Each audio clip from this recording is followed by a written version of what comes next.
Hello and welcome to the 2024 Mediterranean Grand Prix. We have on pole today Emma Kickert for Simpson with a scorching lap time, about half a second quicker than the outside pole sitter Philippe Nicolas, the reigning champion, of course. On row 2, we have Edvard Holm in the second Simpson. Simpson very quickly getting off to a very solid start, at least pace-wise. We'll see if they can maybe actually convert it to a win, and perhaps Edvard Holm could be running at the finish for a race for once. Alongside Holm on the starting grid, we have Mada Servansky for March 16, with a very solid performance in the Monaco Grand Prix before her untimely retirement. We'll be hoping she can actually finish this race as well. On row 3, we have Marco Janser in the first of the Euro Motors. Very solid performance for him in that car, within a tenth, in fact, of getting on the front two rows. So good performance from Janser. And as well for our Monaco Grand Prix winner, and indeed the winner of the last two ARWS Grand Prix, it's Takuma Taki starting 6th for Racing Point, just ahead of his teammate Amy Gauthier in the second Racing Point, of course. Alongside Gauthier on row 4, we have Fina Watson in the second of the March 16s, and Bradley Dagnall is the 9th place qualifier for Euromotor. The leading W12 qualifier on the grid is Anu Voizu for Adriatica, and Humbert Moyamutier will be starting 11th, rather, about 3 seconds slower than his teammate. That seems about right for Humbert. It's next to him is the Japanese racer Akira Yamamura for Adriatica. And on row 7, we've got good performance from Pierre Saint Laurent, starting 13th, out-qualifying all of the other Bentley-engined cars. Next to him on the starting grid is Diego Alvarez Torrente for Jones. On row 8, we find Klon for Bentley and Andrei Kremnitsky for Checkmate, with his teammate Václav Malos starting 17th and Nathaniel Cameron 18th for Jones. On row 10, it's the first of the sort of weaker i4 V8 powered cars. Aurora Summers starting 19th for Peak Yangwang. It's just edging out, in fact, Martin McFry by 5/1000ths of a second. Very close between those two for the top of that little contingent. On row 11, we have Malik Sedan for Mecca and Ben Fleet in the second of the Foxtails. Last year's runner-up in the championship, Naoki Shinjo, will be starting 23rd in this one, next to Alberto Cara, who it's recently emerged has a bit of a contract dispute between his current employers, the Yangwang factory team, of course, and Team Cascadia, who are trying to get onto the grid, but presently are not able to secure that entry. So we'll see exactly how that plays out, but I personally don't anticipate Cara leaving that team. And on the final row of the grid, we have James Wilmington in the second Peak Motorsport entry, and Fu Ven on the 26th and final position will be our last starter. So with that, the start of the race is just moments away.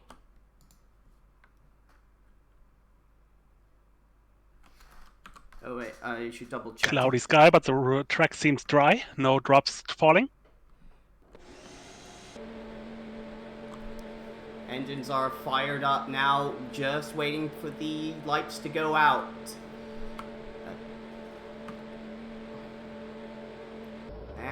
And it's go!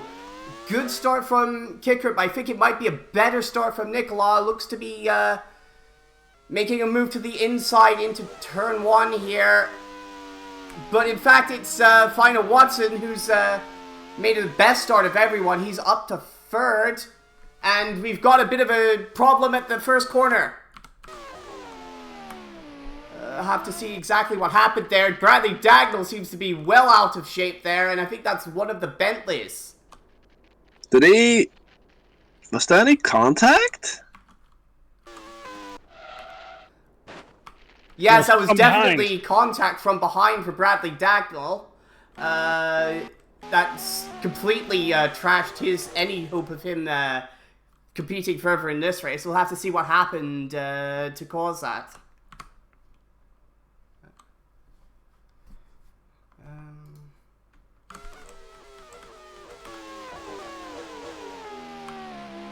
Looks like there is a bit of a, yeah, I think that's Pierre Saint-Laurent involved. Oh, that's a big problem for the Canadian, and it looks like he too will be out of this race. Yeah, just completely missed the braking point there, did Saint-Laurent. Not sure at all exactly what he was thinking, because, I mean, you have to brake for that corner. It's a very long run down to that corner, and, Things got very jammed there, but in the end you have to foresee that happening in this tight first corner, especially at Jarama, which is a very tight track, as we all know. So it's Emma Kickert holding the lead off to start with Philippe Nicolas in 2nd. 3rd place is final Watson up from 8th on the grid. Excellent start from Watson. Home down to 4th. Jancher holds 5th. Taki is 6th. Stefanski down from 4th to 7th. Moy Moutier with a surprisingly good start. He's up to 8th. Bad start for Amy Gauthier. She's down to 9th. And then it's Anu Voizu leading the W12s in 10th position. Good start for Kalon though. He's up to 11th.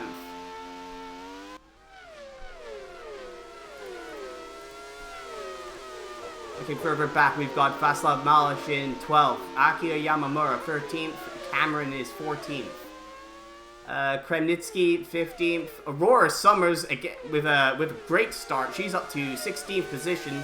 Diego Alvarez Torrente seemed to have a bit of a poor start, down to 17th as we see. I think that is Gauthier, yes, making a move on Moy Moutier for 8th position.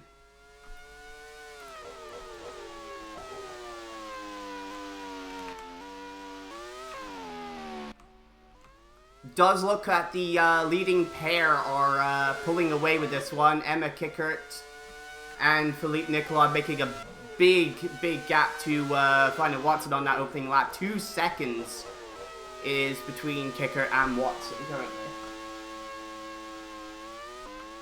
And it does look like Watson is holding up the second Simpson there of Edvard Home a little bit.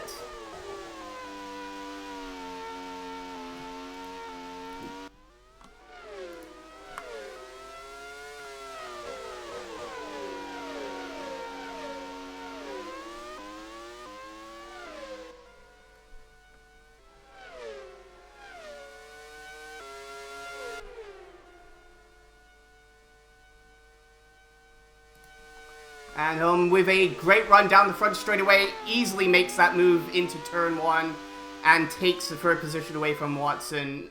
We now looking to set off after his teammate and Philippe Nicolas. Definitely seems in this early stage of the season that the Simpson chassis and as well as the Holiday of Nicolas are the quickest packages, but of course using the more unreliable i3 engines, they will be susceptible to dropping out of the race. As it seems to be... Oh, that looks like a problem for Jancher. Not sure exactly what happened to Jancher. It's a brake issue for Jancher on the Euromotor. Oh, that's very quickly turned into a unfortunate race for Euromotor. Bradley Dagnall taken out on the first corner, and I don't think Jancher is going to be able to make it back to the pits. Indeed, he pulls off and is out of the race. Oh, and Emma Kickert is off! Oh my goodness! What a blunder! That just as soon as we turn back to watch her with the lead, she's just completely gotten it all wrong at, I think that's turn 14, 15, the That's a costly issue. That's a costly mistake here for Kickert from the lead, and she have to wait for everyone to get past. That is awful. Yes, definitely, this is the championship leader. She finished second in Monaco, but with the fastest lap point, she is now the championship leader, and she has kept the engine running and will rejoin the race. But this is another costly mistake for Emma Kickert. Of course, she did. It wasn't entirely her fault that she finished second in Monaco. She should have won that race, but it was a technical issue that caused her to ultimately finish second. But she is now into the pits and going to have to fight back to get any kind of good result. Sorry, I saw a car stopped on the tracker there and thought it was somebody else, but no, it's that is just Marco Jancher. No concern there. Well, that's just Jancher because you can have 3 Euro motors in this race. They're already out. It's not 4. And Kramnitsky's out as well. They're dropping like flies. Yes, very quick. We're seeing a lot of... Oh gosh, that is just... Kramnitsky's just gone completely off there. Just completely missed his braking point and just slid right off into the gravel, into the barrier, and out of the race. That's a very costly mistake for Kramnitsky, sorry, as we are seeing Philippe Nicolas pulling away with the lead currently. Not having to contend anymore with Emma Kickert. And currently Edvard Holm not looking like he's able to put the defending champion under too much pressure in the early stages of this race.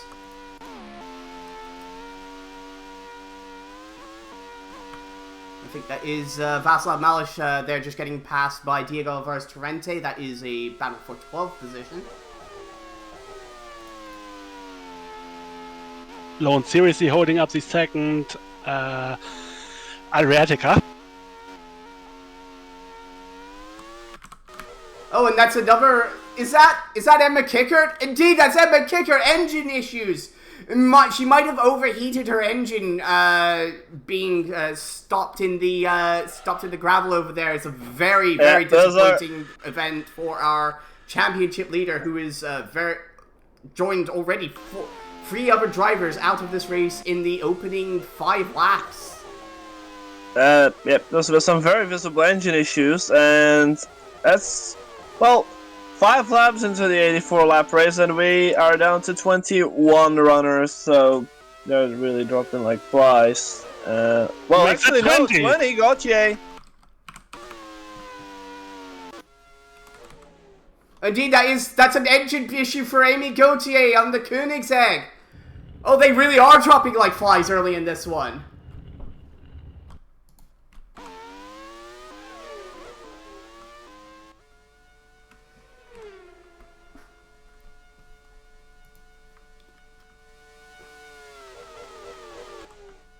It's a very hot day in Spain, it seems, especially from all the engine barbecue going on. Nicola leads by 2.6 seconds over Holm on lap 6. And Taki's third, holding off Servansky. Humbert Moutier is up into 5th position. Final Watson in 6th. Not entirely sure what's happened to Watson. He seems to have lost a couple of positions. Doesn't seem to have any technical issues. Must have just slipped off the track a little earlier in the race. What is he now? Already up to 7th with these early technical issues on a lot of the cars, and then it's Kalon and the rest of the field. Is pretty much everyone, including the V8s and 9.4 Yangwang runners, are being held up behind the factory Bentley, sole remaining factory Bentley in this race. They're already 20 seconds off of Nicola the last time by. This is where the tight track can become a real annoyance, as sometimes especially when you're dealing with an experienced driver like Klon, you just have no way past them, except at maybe one spot. So patience will be the order of the day for the drivers stuck behind Klon. Absolutely. They may be looking to perhaps adjust their strategy. Hope we're expecting a 2 or 3 stop strategy from most of the drivers today. Seems to be in mostly even split. I think most of them a slight majority favoring the 2 stop strategy. But we will expect to see the first drivers coming into the pits in about 10 laps or so. So besides then, I think the main overtaking spot will be at the end of the long main straightaway into the Fangio corner.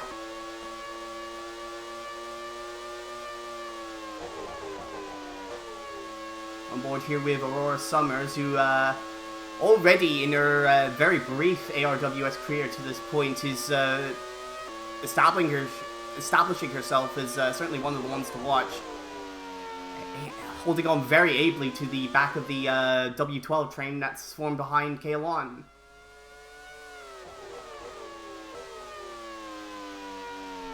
Nicola continuing to lead, just pulling away a little bit every lap from Edvard Holm, but the Danish driver holding on quite well, considering, of course, the experience and well-reputed skill of Philippe Nicola, of course, our reigning world champion.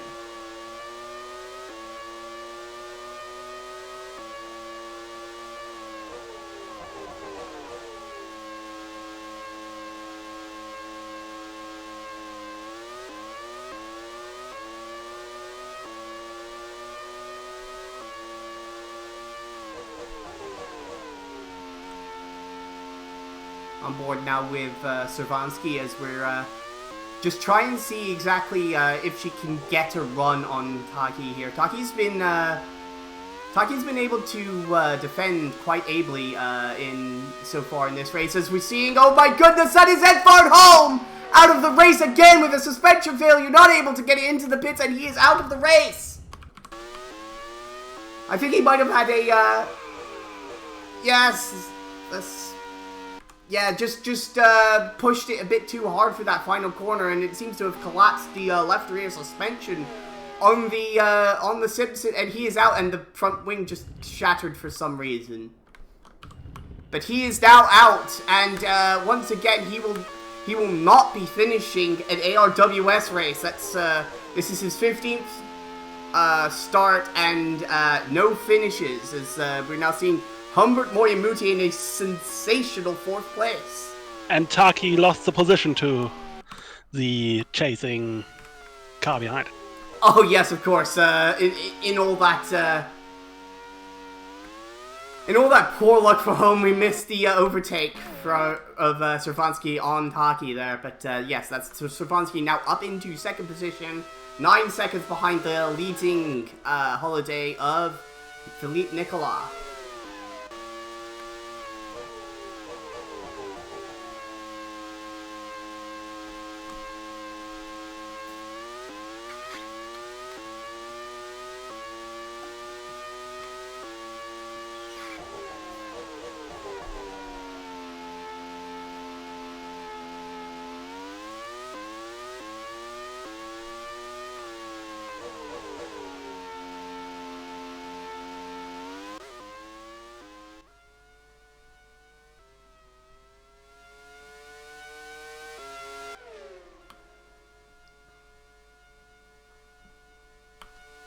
I think we'll probably see at the end of this lap exactly what Servansky has for Nicola, as this will be the first full lap she'll have without having to negotiate the racing point of Takuma Taki.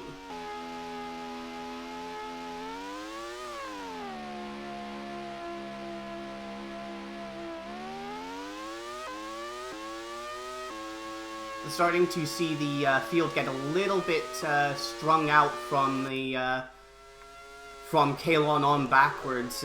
Yamamura is still able to hold on to the back of the factory Bentley, but it does appear that the Jones duo of Cameron and Torrente just starting to lose a little bit of ground to those two. Just a few car lengths, but nothing too much. Shout out to Cameron for a pretty good start to the race. He was well behind his teammate on the starting grid, so that's a good first eighth of the race. Indeed, I think part of that may have been Torrente caught up in the traffic jam ensuing from the lap 1 collision between, of course, Pierre Saint-Laurent and Bradley Dagnall.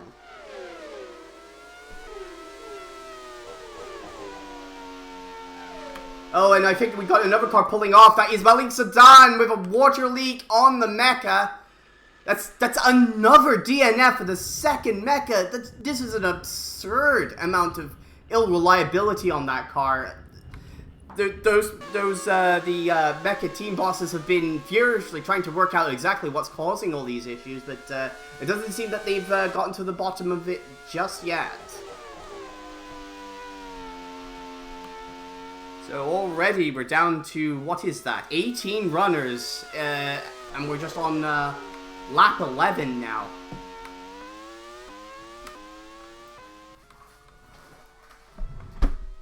A lot of these cars suffering in the Spanish heat here. Although it is a bit cloudy, it was sunnier earlier today, and that seems to have really trapped the heat in this area. Oh my goodness, that is Takuma Taki has come off the track. Oh goodness, if he was hoping for a third successive race, he's certainly hurt his bid for that, because he's gone off, broken his front wing, and lost a huge heap of time. He gets back onto the track, still in 5th place. But that now promotes Humbert Moyamutier into 3rd place. And the crowd, I think, is in absolute shock at this early turn of events. Within 12 laps, we're seeing Humbert Moyamutier in 3rd place.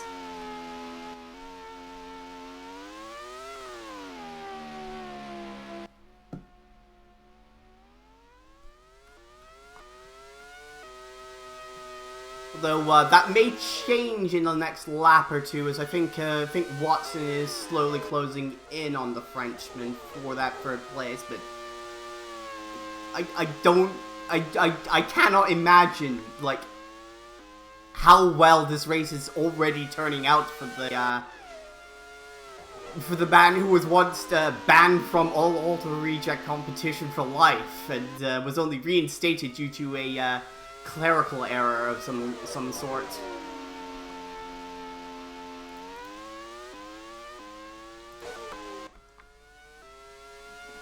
Meanwhile, we have Taki resuming in 15th position, now having to negotiate the Peak Motorsport entry for James Wilmington. Ben Fleet just up ahead.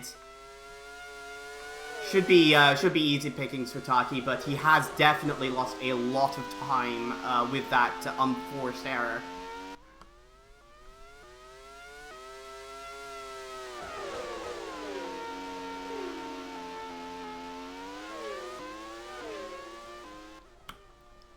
Well, I don't think that's the place you want to be trying to make an overtake there, Takuma.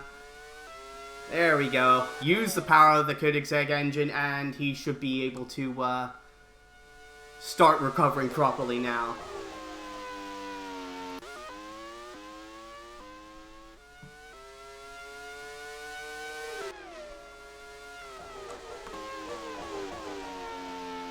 On board now with Watson, as he's just about caught the second holiday car of Humbert Moyamutier. He may be looking to make a move into the Fangio hairpin at the end of the home straight here.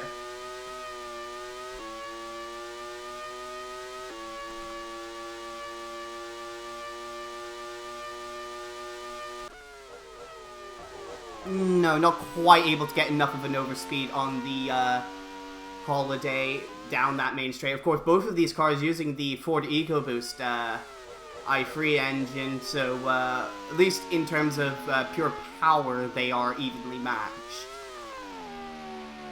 So for Watson, it will all be about maximizing his exit speed from the corners and trying to use that to gain a bit of a momentum boost down the straights to make a move into the next corner.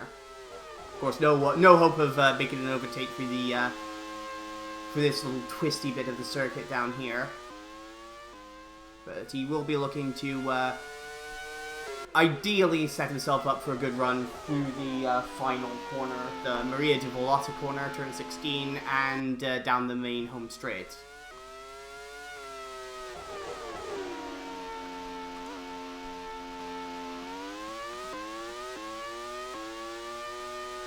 Think Watson's a little closer this time. Can he get enough of the slipstream to make a move into the Fangio corner? Doesn't look like it. No, Moya definitely seems to be getting the exit right through that last bit of the circuit, sort of neutralizing any sort of speed difference we might see for these two cars. Is this actual good driving from Humbert Moya? I didn't think I'd ever see the day. Well, at the very least, it's safe and stable driving, which is already worth a lot in a race like this, where cars drop by every lap, it seems. Yes. I'll hope that there's not too many more for the rest of this race, and we've gotten all of our own reliability out of the way, because if it keeps going on at the rate it has, we won't have any cars left to finish the race.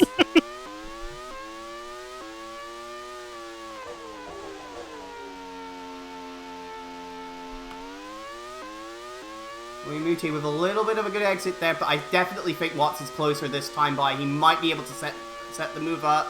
Yes, he's definitely got an overspeed there. Alongside the Holiday, down the home straight. And into Fangio. Final Watson takes over third position from Humbert Moya.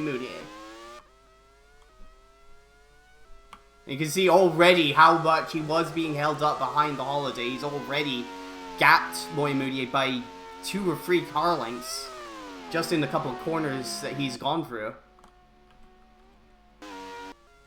And this was one of those passes where the tire manufacturer certainly played a part, because March 16R on last year's Harvey Jones Memorial Trophy winner Pirelli, whereas Motors using the new Goodyear brand, which has still some development to go. Philippe Nicolai is into the pits with a loose wheel! Speaking of tires, that's what we call serendipity. Sorry? That's what we call serendipity. Indeed, that hands the lead right over to Magda Cervanski, but this is a very early stop for Nicolai. I believe was scheduled to be on the 2-stop strategy, but we'll now effectively have to run a free stop, as we are now showing Magda Cervanski out in front. It's a 1-2 for March 16. Moya elevated now into third position, and Nicolas fourth. Although on those fresh tires, I do imagine Nicolas will have a bit of a pace advantage, at least for the next few laps over Watson and his teammate Moya.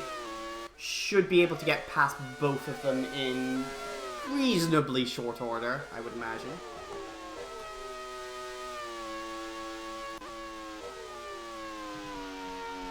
Meanwhile, in the battle for 6th, it's still very much a case of Lon holding up the remainder of the W12s, as it does seem that Takuma Taki has now caught the back of this little pack.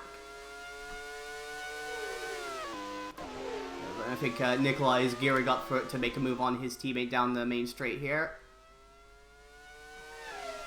Pretty textbook stuff. I don't expect Moya to really fight him here. This is the clear number 1 within the Holiday Racing team, making his way back onto the podium positions. The number one being literal in this case, as in car number one. Indeed. But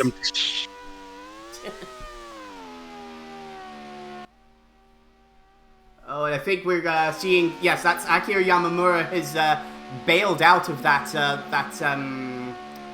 lawn train now, going to try and look to get a bit of a undercut on the factory Bentley, as we're also seeing Aurora Summers into the pits as well. So both of these cars now on the free stop strategy, hoping to gain a bit of track position through the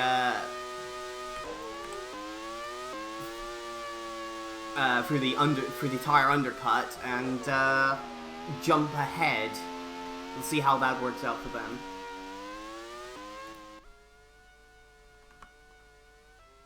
Yes, oh my goodness, look at that run from Nicola out of the final corner. There's absolutely nothing Final Watson could do to defend from that end. Nicola surges now back into second position. It's clear track between him and race leader Marta Savansky. He should be able to make it some quick lap times and catch back up. Well, actually, no, it won't be. There's a completely clear air as we've got Aurora Summers between them, but reasonably clear air. You should be able to get in some quick lap times here. Takuma Taki also making his way back through the field after that untimely driver error. Cost him a front wing and a significant amount of track position. Currently fighting his way through the Jones duo. Cameron having no reason to play along and so far not doing so. Yes, I mean, he's been reasonably close to Lon throughout this opening stint of the race. He's very much in a battle for positions. Philippe Nicolas sets the fastest lap of the race on those new tires. Now, and what a fast lap it is. And Moy Moutier in as well. That might explain his early pace. It seems that Moy Moutier also on the two free stop strategy here. And Onyu Foisu is out of the race! Oh my goodness! Oh, that's burn, baby, burn! That's a terrible turn of events for Foisu in the Adriatica.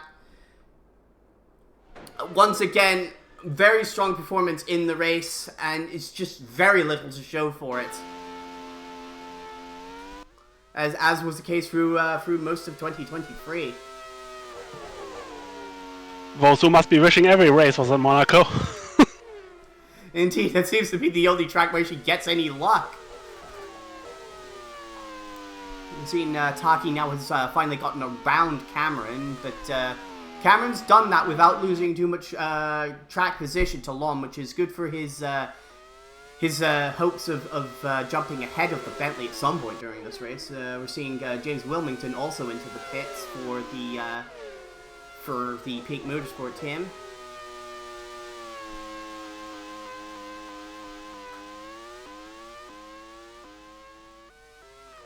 Ooh, Lon there, absolutely no intentions of playing nicer Taki there, cutting off the racing point on the run there down to the Bugatti hairpin. I think Taki should easily be able to power past the factory Bentley down the main straight here, though. Nothing Lon can do with that power difference between those two cars. So seeing one of the Jones into the pits, that is Nathaniel Cameron making his first pit stop, as he is also on the... Actually, we're now entering the phase of race where we might be seeing some two-stop strategies. I think Cameron might be one of those, in fact.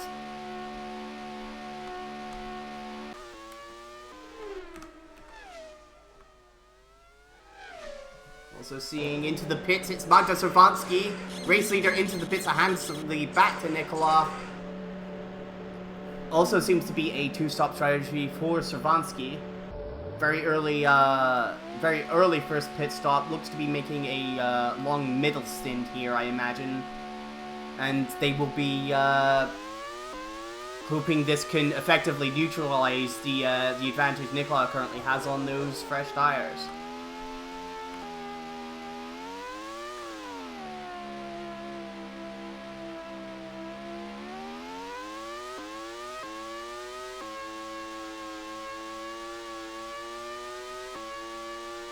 Watson now up into second position after his teammate's pit stop.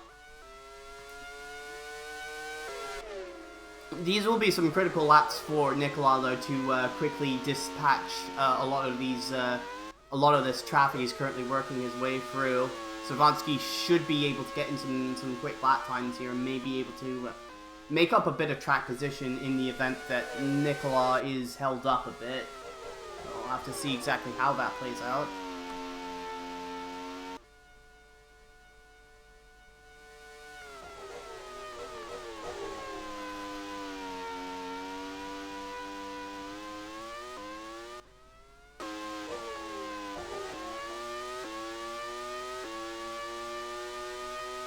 Zavansky now 20 seconds off the lead of Nicola. Yeah, so she does... I think, yes, both of them I would still imagine to pit about twice more. So, Savansky still has the lead on the, actually no, them both pitting twice more, I think that still has Nicola in the lead, does it not?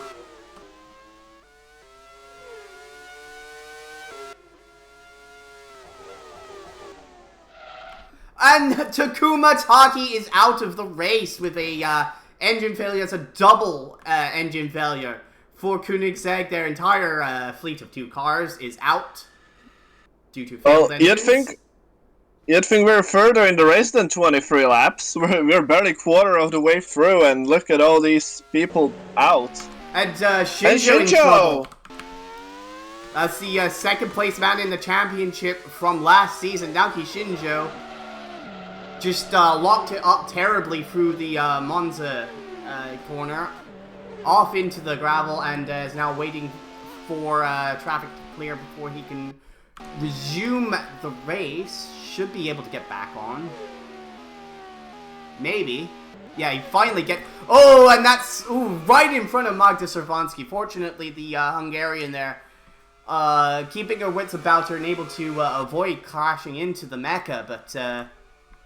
that is not the type of driving that got Shinjo to second in the championship last season. He will be, especially with the expanded field of the Mugen Hondas and Jiangwang Motors, he can't be affording to make mistakes like that.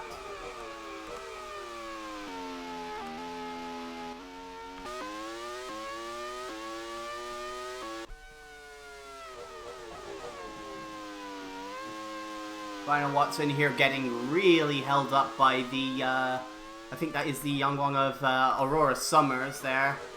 Trying to do anything to stop the pace of Philippe Nicola, who's really been on the charge for this stint since that early loose wheel.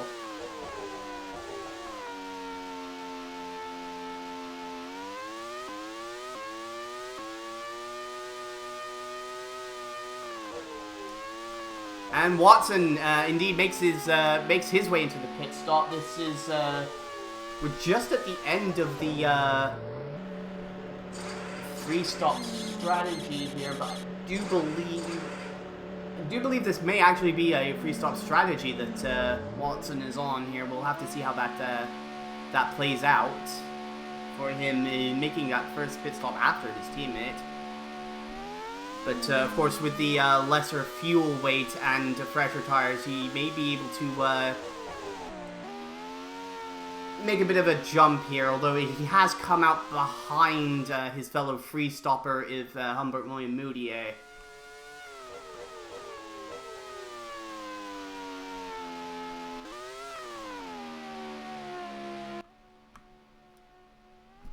Now seeing Václav Malish into the pits.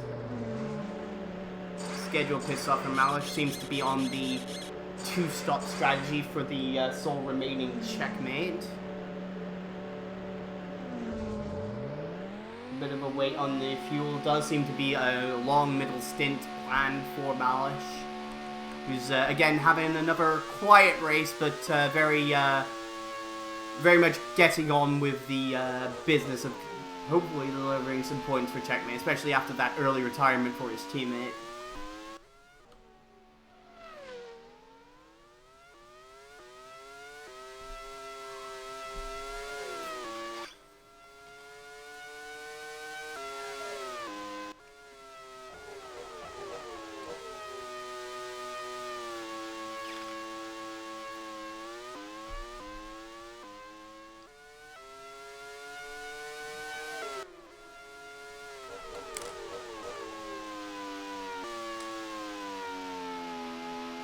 Watson again back on the back of Moyamuriti. That's going to be interesting.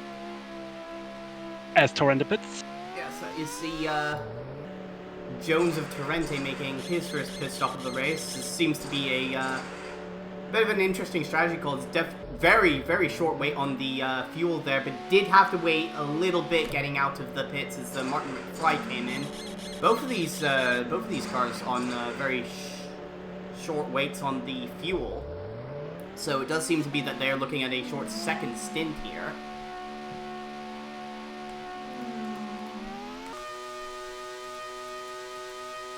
This could be very interesting, especially with Lone still to pit, so it'll push Bentley into having to consider whether they want to go short on the next stint 2S. I think it's that Lone coming in? No, that is Naoki Shinjo for Mechas. Final Watson again lining up Moyamuti to make the pass into the Fangio hairpin, and again Moyamuti just not really putting up much of a fight there. He knows he's not paid to fight for position. He's paid there to just collect points for Holiday. Really, that's more or less what his job has been was through 2023 certainly, and I mean did help them to the Constructors Championship, so you can't argue with the strategy there. And he's on par for 44 points if the race were to finish like it is, which is a very valuable haul, to say the very least. Would match his career best finish as well. He finished fourth at the Kinkai Grand Prix last season, as we're now seeing Yamamura into the pits with a loose wheel. I believe Yamamura also already made their first pit stop, so this is costly mistake for Adriatica. They don't seem to have fastened one of those wheels on properly, and it's definitely cost them as it's basically added an extra pit stop for no gain for Akira Yamamura.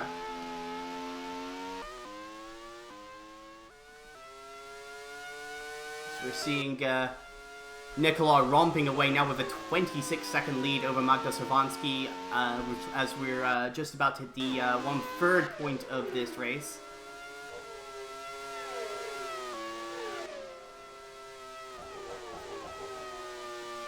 Now seeing Ben Fleet up into 9th position, that's the lead of the cars in the Mugen Honda Yangwang battle, so Fleet in his ARWS return, despite many years away from this and not competing on the international stage, definitely has shown he hasn't lost any of his earlier skills. So that's definitely very heartening for the Foxtail squad to be seeing that.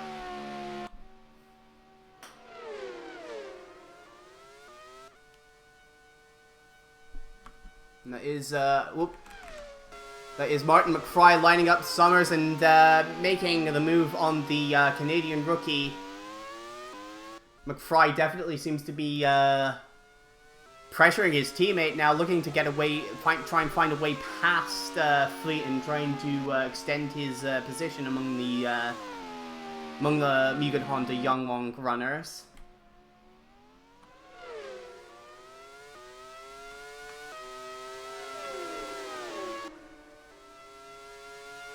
Although, of course, McFry still has to make another 2 pit stops in this race, so he definitely needs to get a move on if he wants to pick up a solid result in this race.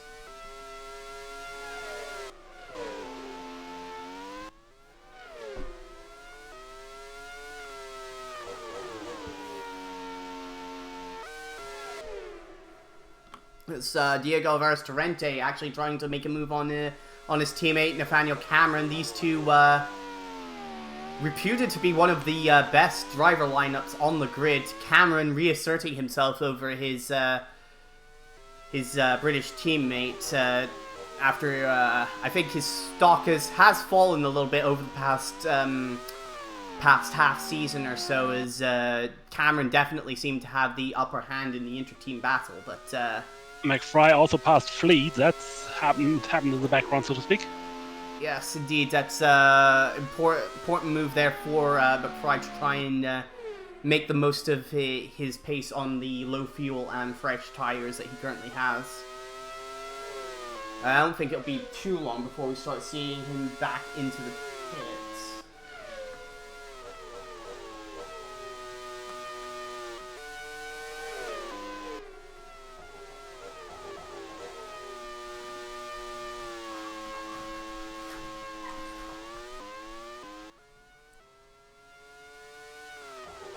Nicola just lapped Lone. That was not the most challenging of tasks. Lone definitely seems to be very much focused on his own race. I can't imagine he'd be too interested in a battle over nothing with Nicola at this stage in the race.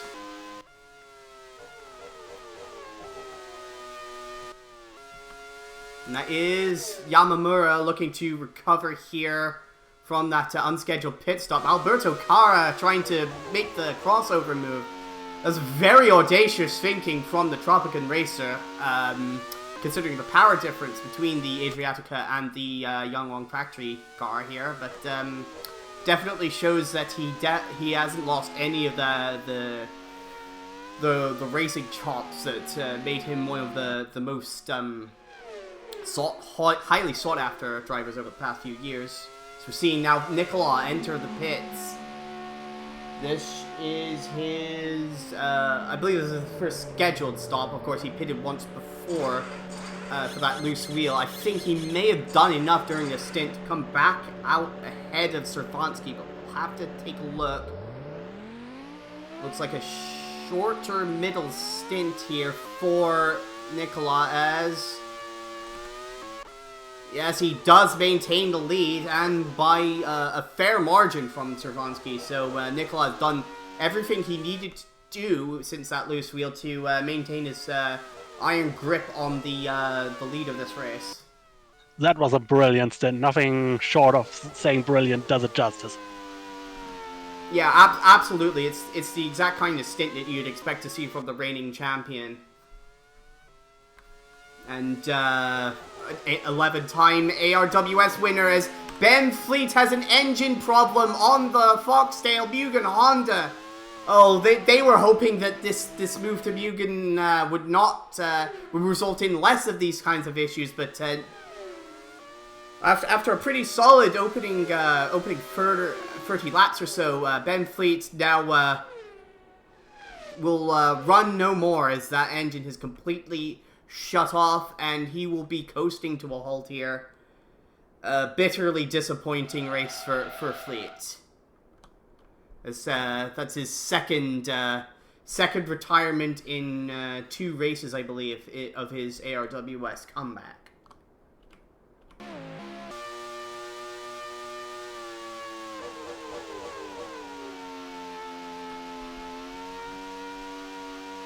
Back among the leaders here, yeah, Nicola has held a lead of about 5 seconds on Magda Servansky, which, I mean, that's comfortable enough considering considering how everything wasn't going exactly to plan with that earlier unscheduled pit stop.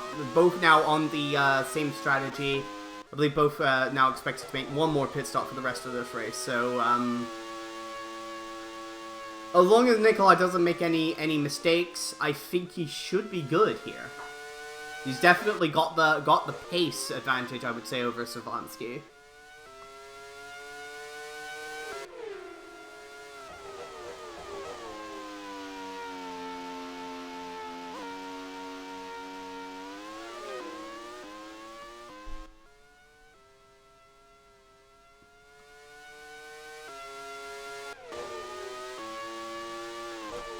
Oh, that is Yamamura now trying to recover by getting around the peak of Aurora Summers here. Summers again with another solid run in that car, but can't imagine her holding off the Adriatico Yamamura for too much longer here. I think that is Moyamuti as well behind the pair of them. Indeed, Yamamura. Easy move for Yamamura, and Moyamuti follows the Adriatica through. Again, not trying, just avoiding getting himself into any trouble, I think, is Moyamuti's primary goal in any of these races, and it seems like it's paying off so far. Very tentative for that corner, though, definitely trying to avoid getting into any kind of mistakes, just focusing on picking up those points.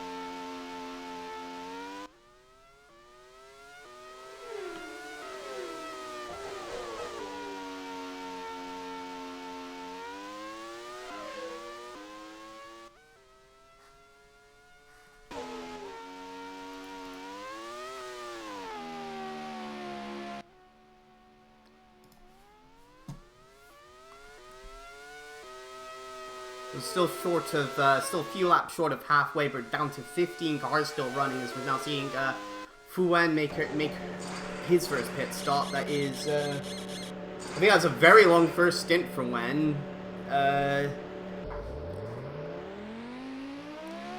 Again, I think the strategy for Wen within the Yonglong team must be very similar to how Holiday is handling Humbert Moyamuti. Just try and keep their driver out of trouble and hope that they can bring home some solid results that way. I think that should more or less close off the opening phase of pit stops here. I think the the window for the second stop for the free stopper should open in a couple laps from now, though. Has Lone pitted already? I don't think he has. Oh yeah, that is actually, yeah, that's a good shout there. I completely forgot that we hadn't actually seen Kalon pit. That's a very, very long opening stint for Kalon. Right at the end of the one-stop window, of the two-stop window, I should say, to make his first pit stop. And that would explain why he struggled so much in the early stint, just because that car was loaded to the brim with fuel. Indeed, but I mean, it does seem to be working for him so far in this race. We'll see exactly where he comes out with regards to the two Jones cars.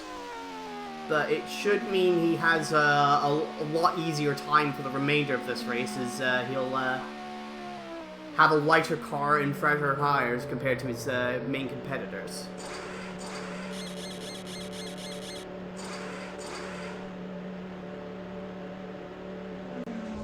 Indeed, there goes Torrente, I believe. And I think this is Cameron coming past now. So yeah, Lund does fall behind both of the Joneses, but he is right on the tail of Cameron. So if he can put in some solid laps here, he may be able to regain those positions here.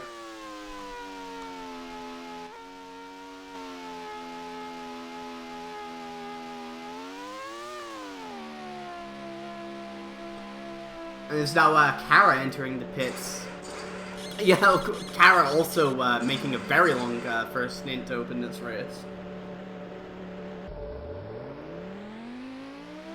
Believe he should come back out in 13th position here. Yeah, that is next car up to behind him is Fuan, and Yonglong have worked that out perfectly. their two drivers not getting in each other's ways. Although Kara does get a little bit into Philippe Nicolas' way, but I think no harm, no foul there. As that is Klon actually making a move on Nathaniel Cameron for 6th position. That's definitely with the the brand new tires and still running a fairly low fuel load. That's definitely working wonders. The Bentley strategy. I imagine he will be very pleased with that.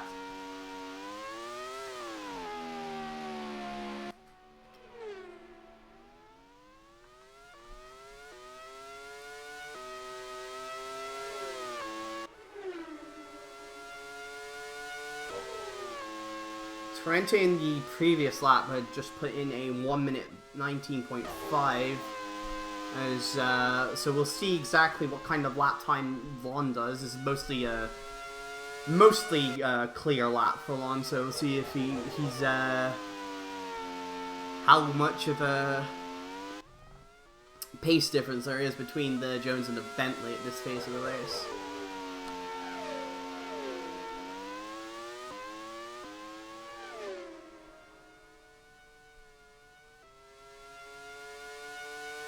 That is a 1:18.8, a personal best for Klon. Definitely appreciating those fresh tires.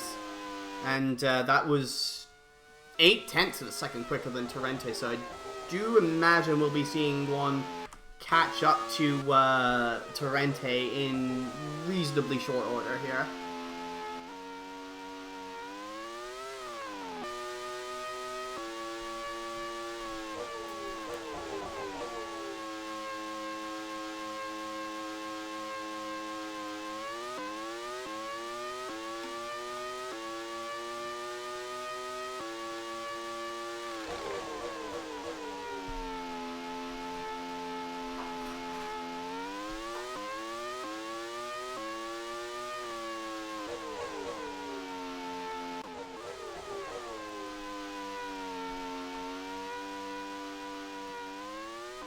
Nicole on that previous lap with a 1:16.5. That is,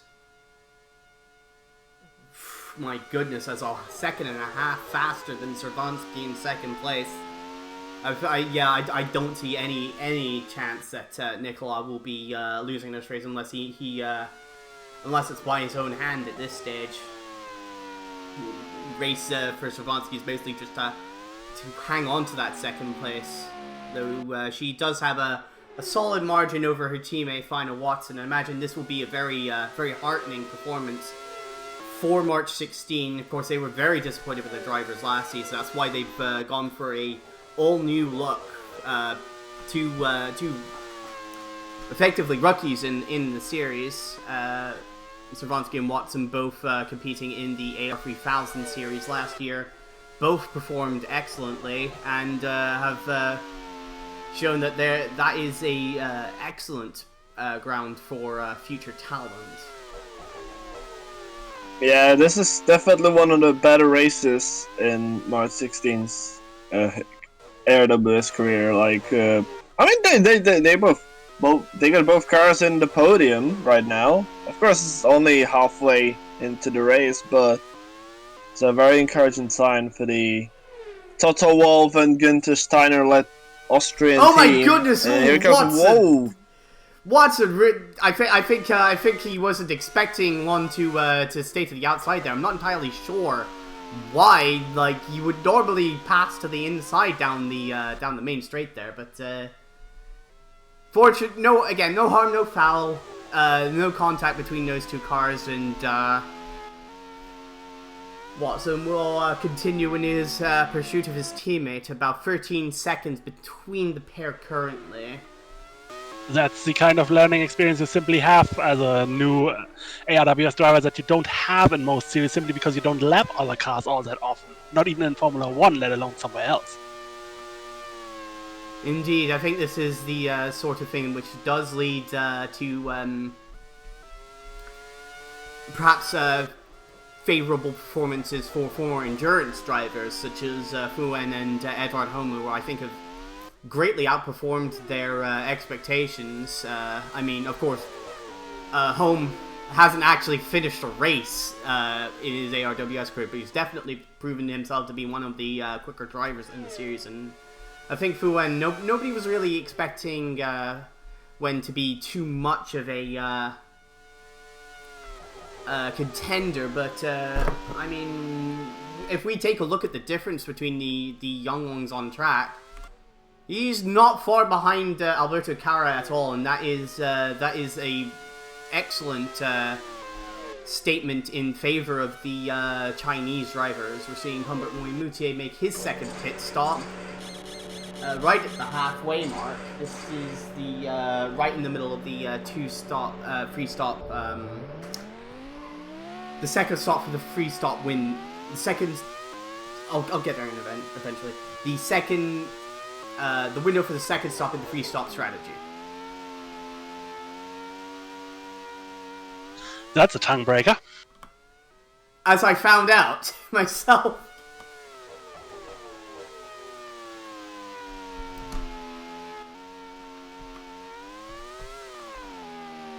He came into the pits about 12 seconds behind Watson, so it'll be a bit of a tall order to expect Moimutier to try and jump past the March 16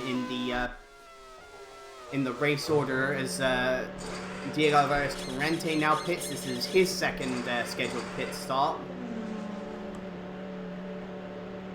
I don't think the free stop strategy really seems to be working too well for Torrente at present.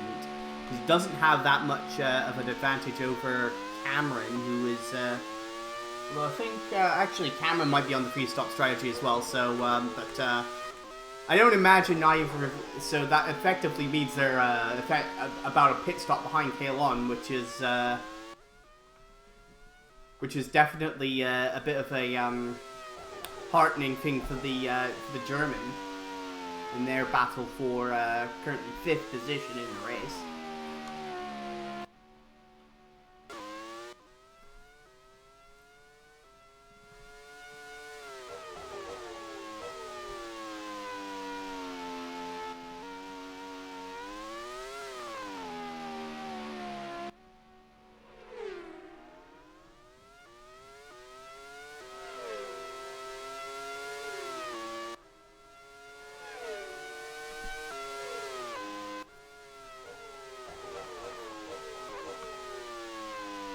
I think that's Nicola coming up to lap his teammate there, but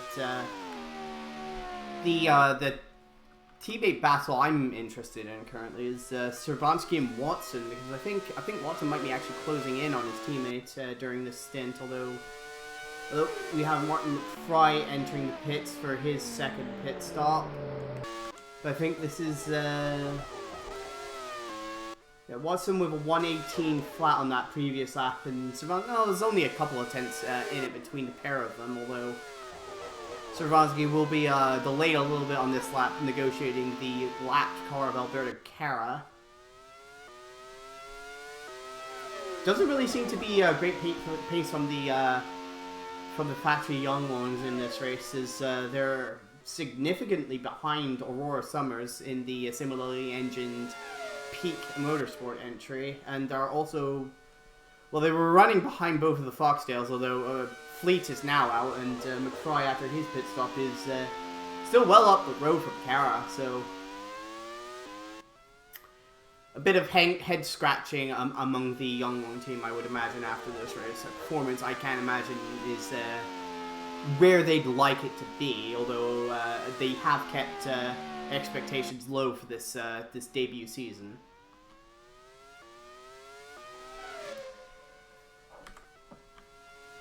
We've seen Torrente now close in on Akio Yamamura, those fresh tires.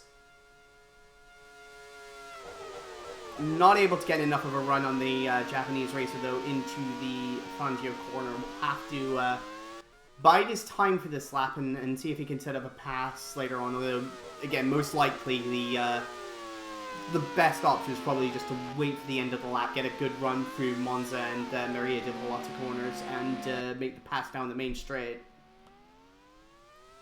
So of course, as Adriatica has one of the more straight line speed oriented chassis, this will be a difficult task either way. So John's gonna have to work hard, and Torrent is gonna have to work even harder.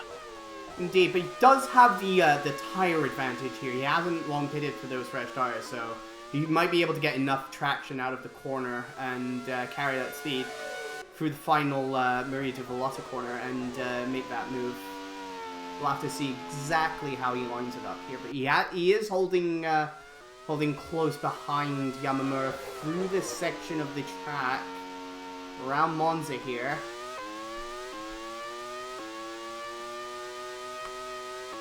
And yeah, he does see it definitely. He's definitely right in the slipstream of Yamamura. Oh, he hasn't been able to carry that speed enough, and Yamamura just able to hang on to the 8th position. Now, this is not good for Torrente's strategy. He does still have to make one more pit stop in this race, as Aurora Summers is now pitting. This is her second pit stop of the race.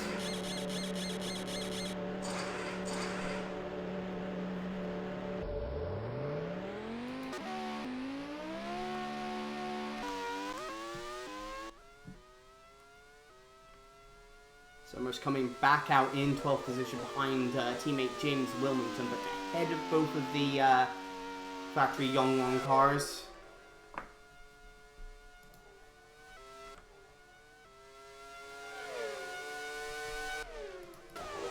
I think you could definitely see here Torrente crawling all over the back of the Adriatica. He needs to get a good exit though from Monza, carry that speed through Maria de Volata and get that make that move down the front straight away. He doesn't seem to be able to do it though. Yamamura really nailing those exits, and actually, no, never mind. Yamamura bails out into the pits, and Torrente is held up no longer, but that would have been a frustrating couple of laps for the Spaniard there.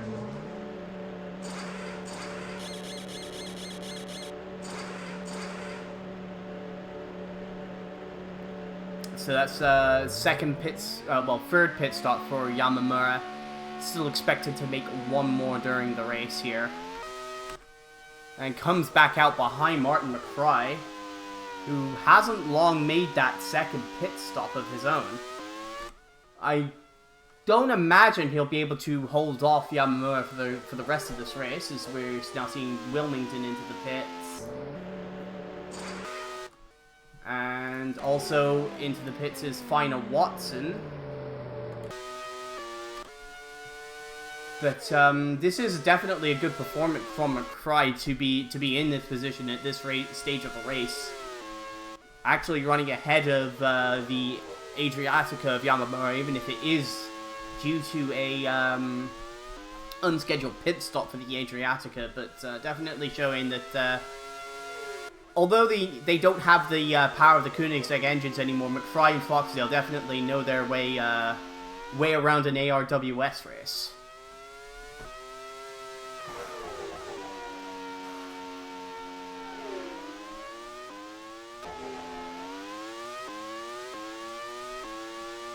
Meanwhile, between the lead pair, I think Nicola has now pulled out a gap enough such that he can make his final pit stop but can still come back out ahead of Cervansky. So I think, any hope of a battle for the win here is pretty much out of the question.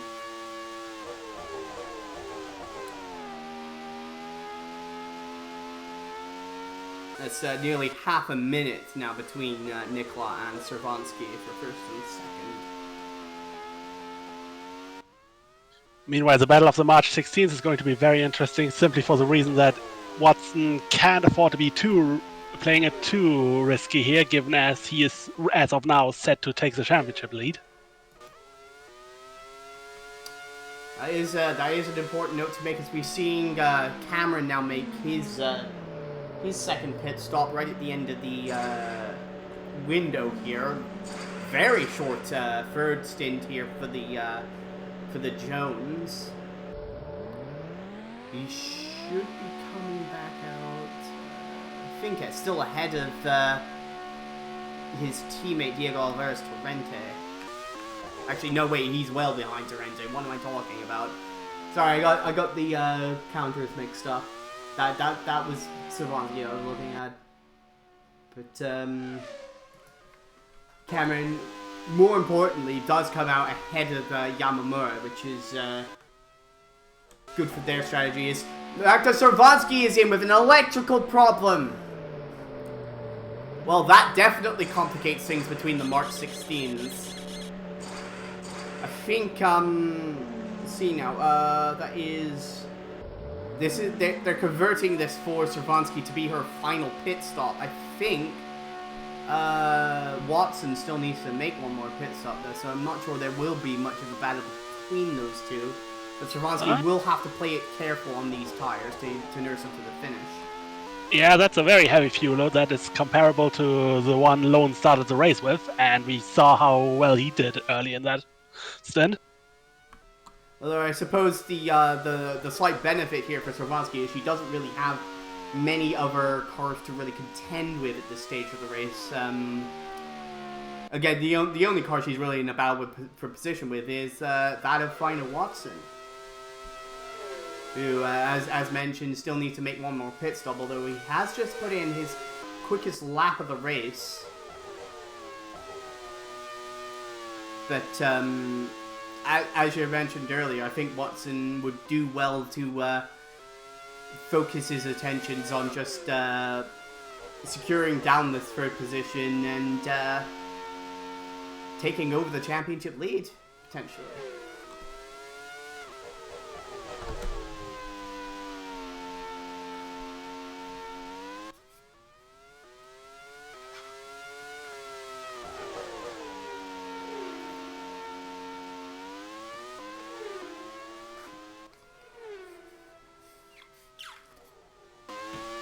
And into the pits for his final trip into the final scheduled pit. I can't imagine he'll be coming back in for anything else, is Philippe Nicolas.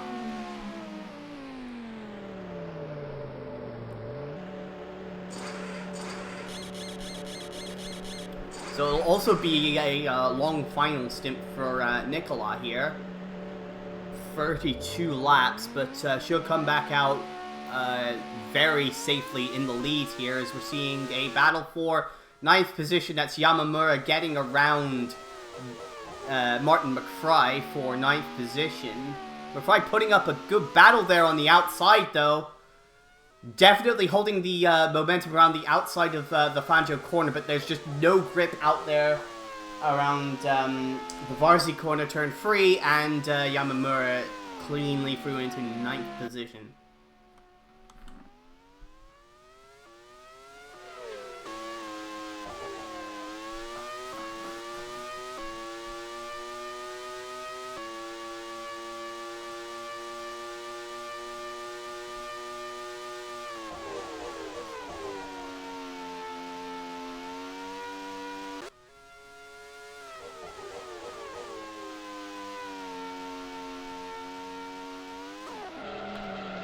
Ooh, K-Long gets way wide there at that corner, but hangs on to it. Needs to be careful not to overcook those tires. I know he doesn't really have to keep them around for nearly as long as in that first stint, but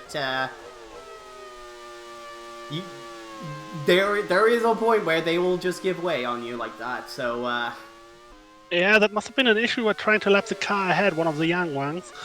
Fu Wen, indeed. Probably just a mistimed move.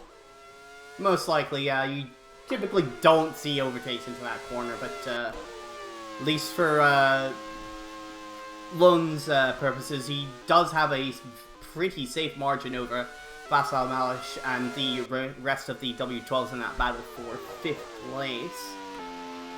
I think we'll be expecting Malish in fairly soon to make his final pit stop of the race.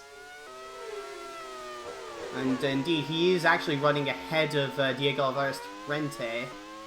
Both cars still need to make one more pit stop. This could be a pretty interesting battle between them to see who picks up 6th position, as James Wilmington has developed an engine problem for the Pete Yangwang. Oh, yeah, that's smoking. Yeah, doing a lot more than smoking now. That's that engine is a proper barbecue now. Yes, yes, and I can't imagine he'll be able to get that back.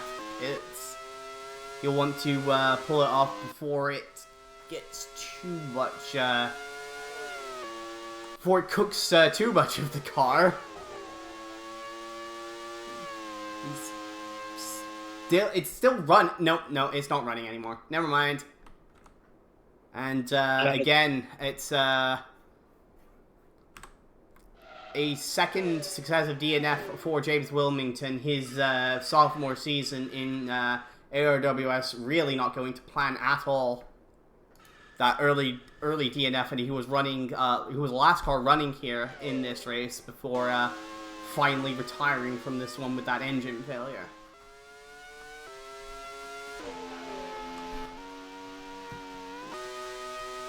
Torrente now lining up the move on Malsh for 6th position. Malsh right at the end of his stint here. Those tires are pretty worn, not really able to offer much of a defense against the former Formula 1 world champion. So that's Torrente up into 6th position. Both cars still to make a pit stop though. We'll see if I think Malsh will be the first of these two to make a pit stop, so he may be able to get a bit of an undercut and jump back ahead of the Jones in the running order. We'll have to keep our eyes on that.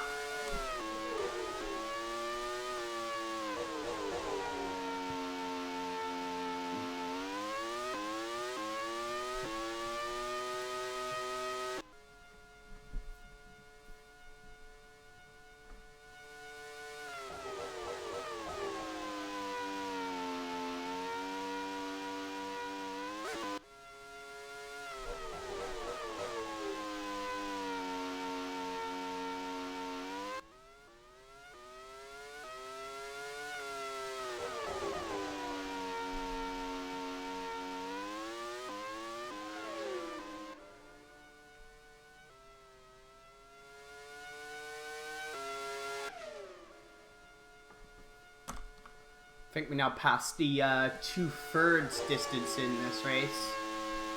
Nicola now holding on to a lead of 40 seconds over Servansky. Both cars having made their final pit stop and just looking to bring it home at this stage. Nicola with I don't think we've really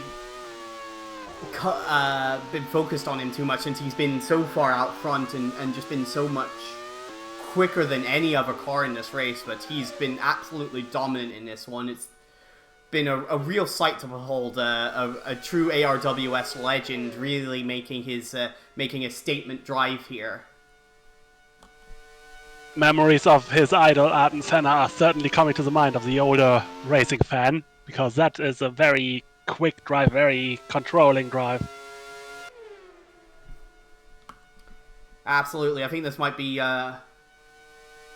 definitely one of his most memorable drives of his career so far. Still got, of course, there are 27 laps to go. A lot can still happen, but right now it's looking very good for Philippe Nicolas in the lead of this race.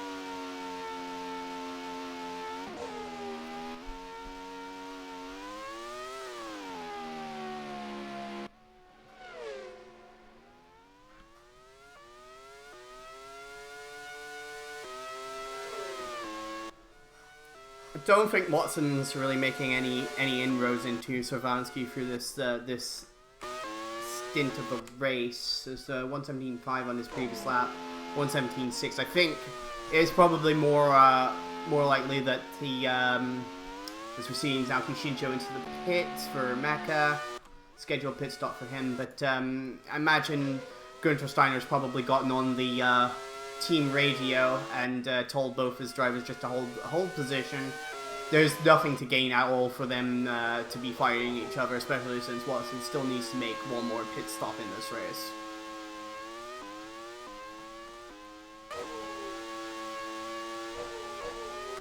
And in turn, of course, Moyamute not being a threat at all, himself focusing on just bringing it home.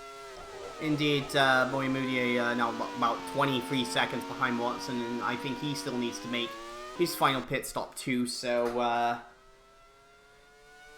even if he did, I would expect Watson to very quickly get back around the second holiday driver here.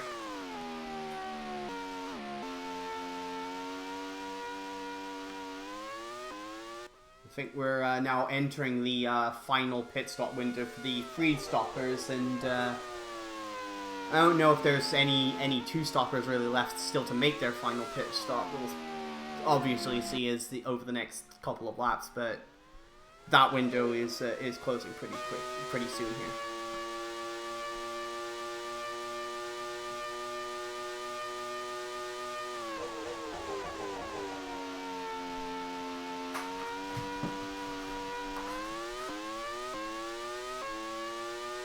Here we have Nicolas putting Torrente down 2 laps.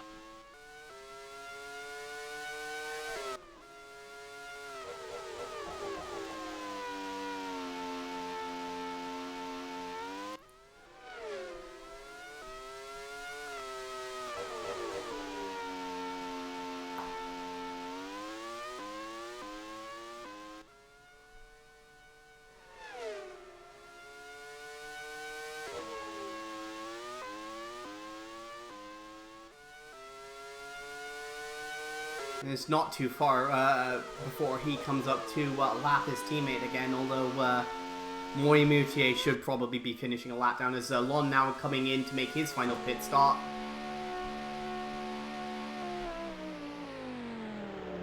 We'll see now if he's able to come back out ahead of the likes of Diego Alvarez Torrente and Vaslat Malish.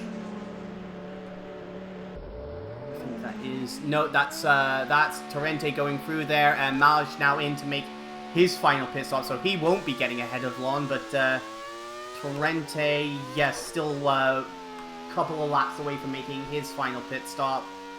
So this is looking still good for Kalon to hold on and take a 5th place finish in this race. Very calm, measured drive, especially in comparison to his teammate who made that uncharacteristic error at turn 1 on lap 1. The experience of Kalon definitely on display in this race.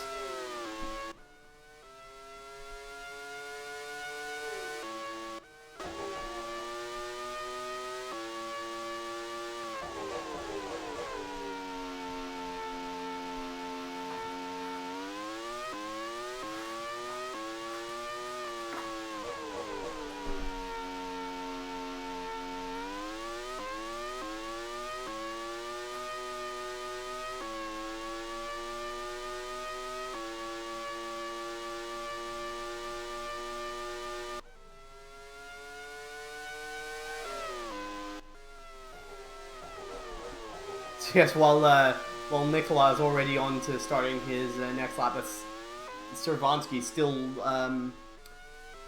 getting around the back end of this of this lap. This utterly commanding lead that Nikola has at present.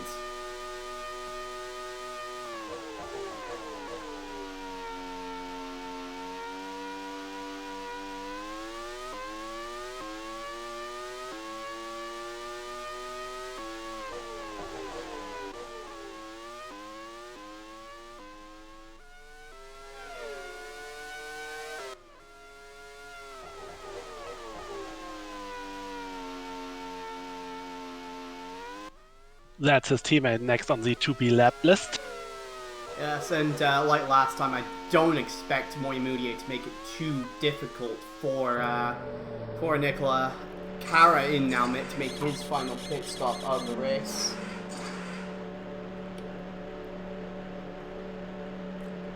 Pretty standard stuff for the Yangwang team, and they will get their man back out in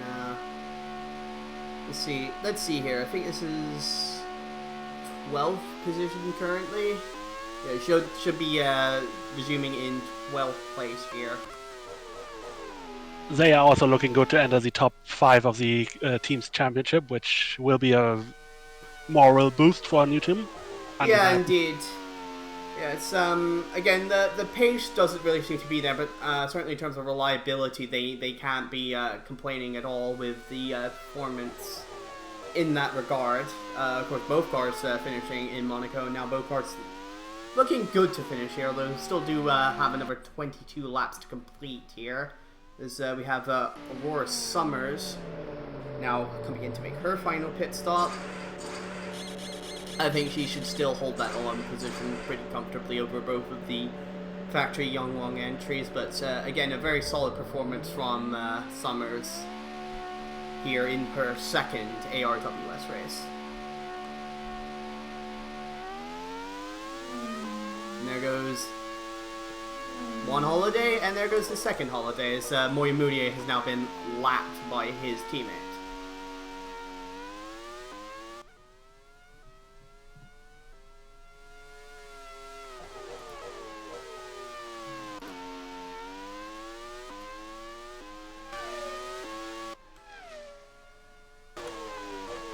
And Yamamura now entering the pit stops for their final time. A lot of cars making their final scheduled pit stop right around the lap 60 mark here.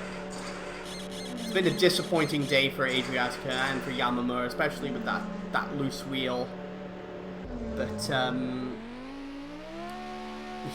they will get back out onto the track in about 10th position. Let's see exactly where that is regarding the main drivers around them. That's behind, significantly behind Václav Malish and fair ways behind McFry, though imagine McFry still has to make one more pit stop. Indeed he does. So that is Yamamura now in a net 9th position, but not likely to make up the gap to Malish ahead of them.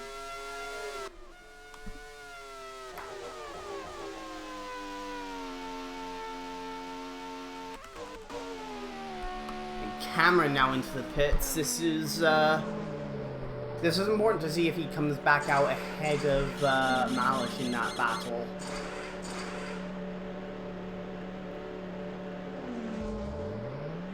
Well, no, it's not even particularly close. There goes Malish as Cameron's just getting back into the pit lane. Should be clear of Yamamura, but it will be a bit of a battle for Cameron to catch and pass Malish in this final 20-lap stint of the race.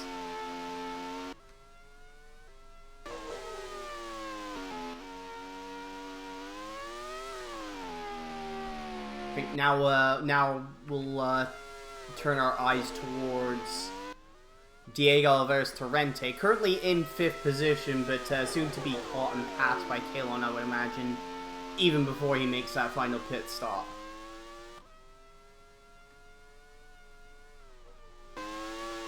And indeed, Torrente immediately bails into the pits just as I say that. Speak of the devil. So, again, this is critical for Torrente if he can get back out ahead of the rest of the cars he's currently battling in 6th position. It looks like he will, in fact. Significantly ahead of the likes of McFry and Malish and his teammates, as now McFry comes into the pits, releasing Malish and Cameron, and Torrente will hold on to 6th position. Malish in 7th place, not really able to make the, there's only a small undercut of about 2 or 3 laps, and lost entirely too much time in the stint before that, so I'm not entirely certain he will be able to do anything with regards to, oh my goodness, that's Savansky! What was that? That almost looked like a... Yeah, like she was letting him by to get lapped, but that makes no... lockup. Big lockup there, indeed, on the March 16. That is Not really what you want to be doing when you're just looking to bring it home in second there, but fortunately, again, with her teammate still looking to make that final pit stop within the next about couple of laps here, I don't imagine that'll be very costly in the ways of mistakes. If it doesn't cost her nerves, as that lapping attempt was a bit unwise. Yes, it's basically erased that 2.5 second margin she had over her teammate at the start of this lap. So Watson, I imagine, will be, and indeed he does come into the pits. Probably best to avoid a battle while your other drivers unnerved, but that's what we were talking about with learning experience. March 16 with a rookie lineup will have to deal with these kind of incidents, especially, and of course it's very easy to deal with them if they have no consequence. So Yes, yeah. I mean, if you're going to cut your teeth, a race like this where you're essentially guaranteed second and third as long as the cars hold together is certainly one to do that in. And Watson now comes back out right ahead of race leader Philippe Nicolas. I imagine Watson will probably want to be pushing a little bit here. I can't imagine he'll want the ignominy of being lapped here in this race, even if it has been an absolutely superb drive to this point by Nicolas. Just absolutely untouchable by pretty much anyone all race long. We did have Emma Kickert leading very early on, but then fell off the track, and then since then it's been the Philippe Nicolas show, more or less.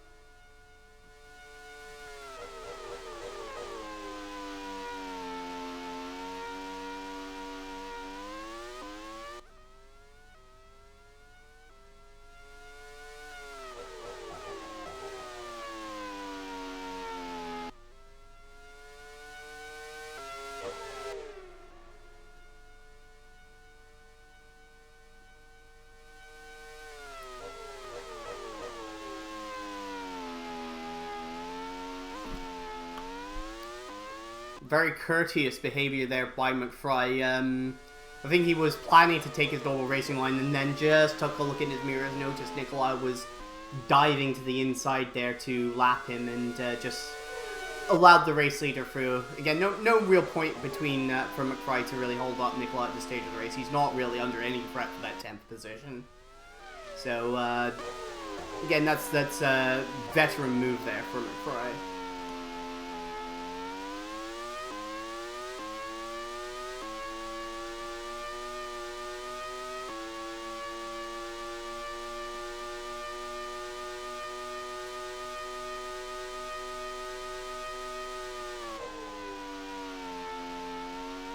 There's a bit of the pace difference there between the i3 Ford EcoBoost engine of Cervansky and the Mugen Honda of Shinjo on display there.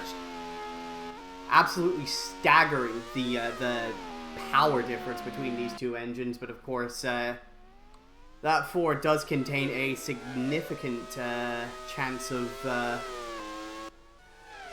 unreliability along with it, although fortunately for Cervansky, it does not appear to be happening for her in this race. Is Moy Moutier now in to make his final pit stop. Will be a pretty short stint to finish this race on for Moy Moutier. He seems basically nailed on for fourth place here, as long as he doesn't fall off the road or something. Holiday perhaps gambling on a potential fastest lap point finish, but that would be very audacious with Moy Moutier. I mean, if he's going to set a fastest lap, this is basically the only circumstance in which he does it. But I again, like he's regularly about 2.5 seconds a lap off of his teammates. Best so far is a 1:17.4. Nicolas, yeah, 1:15.7. That's about a 1.5 seconds difference. I can't see him making nearly that much difference up. That is Nicolas' current pace, and he is driving very slow and on the last lap very hellishly.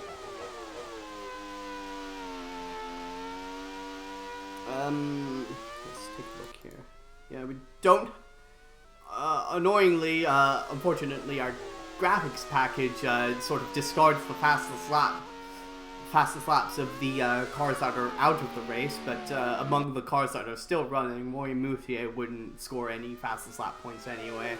He'd need to find about 7/10, well, half a second to put himself back ahead of Servansky, although Emma Kickert, I think, has a pretty rapid lap herself and probably is quicker than either the March 16s on the fastest lap chart, but we'll see exactly how that shakes out at the end of the race.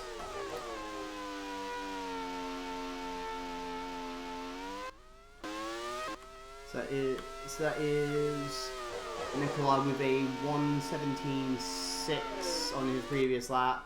Yeah, Watson really trying to pull away here.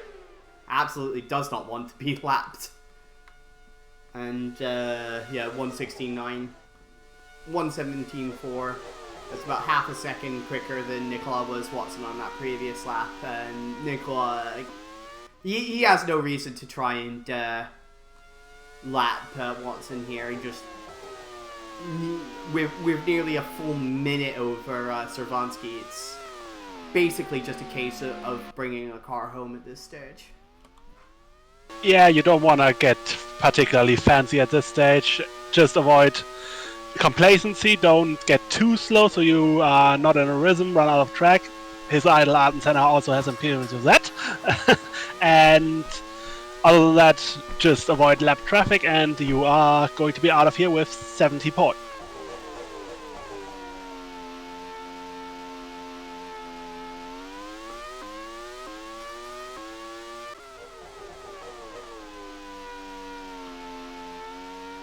And even with him just pacing himself to finish this race, he's still pulling away by about 6 to 7/10 a lap over Servansky, who's, I think, probably cooked her tires a little bit earlier in this stint, if that little lockup was anything to go by.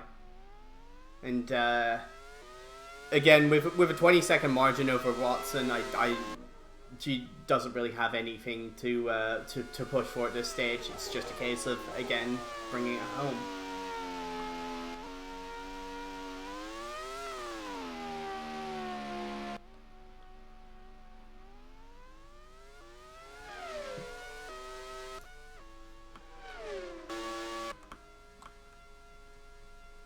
And it'll be one position better than his last finish at the Mediterranean Grand Prix, which was second to Mark Bagnall, who has not graced us with his presence so far, and nobody expects he will very soon. Yes, I think Dagnall is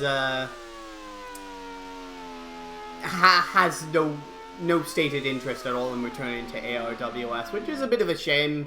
It's definitely one of the all-time greats of the series, but I mean, what are you going to do? If he's not interested in coming back, nobody can make him. He's one of the greatest drivers of the 21st century.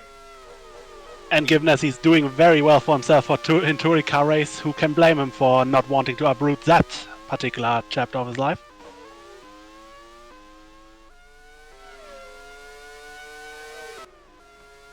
I think Moutier coming up here to lap Klon.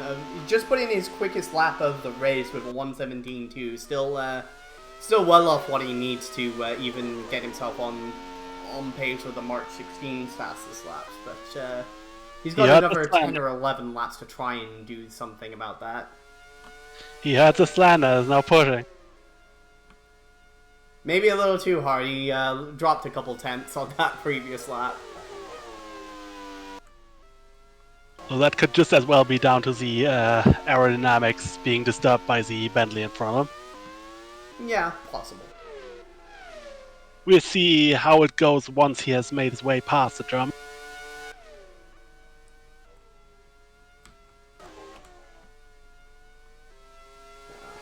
Malish running about a second a lap slower currently than Torrente, so no threat for the Spaniard currently for that 6th position. Indeed, I think that is actually Cameron closing in slightly on Malish, but I'm not sure he'll be able to catch the checkmate or do anything about him as, well, he certainly isn't, well, I mean, Nobody seems to have told Cameron that, as he's just sort of chopped Finder Watson off there with the March 16 trying to lap the Jones. Now he allows Watson through. But Cameron's still trying to do something to improve his position in this race, even by just one.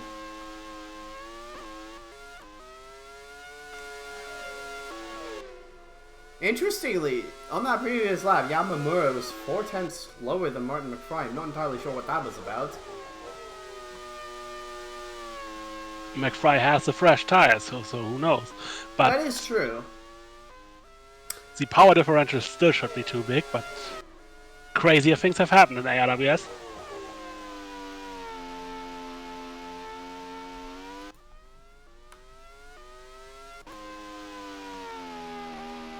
As Malish making his way past Fuen. This is pretty important for Malish to take advantage of the clear air here. Of course, Cameron still has to deal with these couple of lapped cars, the Mecha of Shinjo and the Yonglong of Fuen.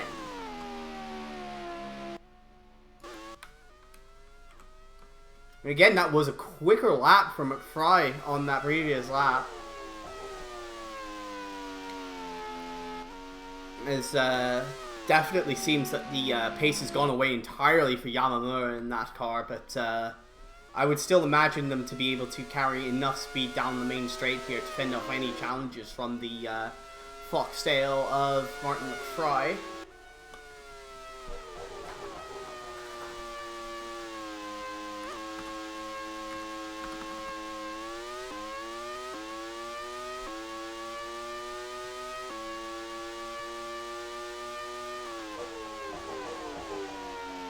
But you can see McFry drive. He believes he can do it, and that's half the battle. Absolutely. I mean, when you've been 4/10 a lap quicker than a car with a significant power advantage over you, why not? Well, you can see there the Adriatica pulling away through that acceleration zone, and again, down the straight, there's no amount of slipstream that can make up for that power difference. It's just, I just don't see that McFry can make that up unless he gets an excellent exit and is right on the tail of the Adriatica through the final couple of corners, or if Yamamura makes some sort of mistake.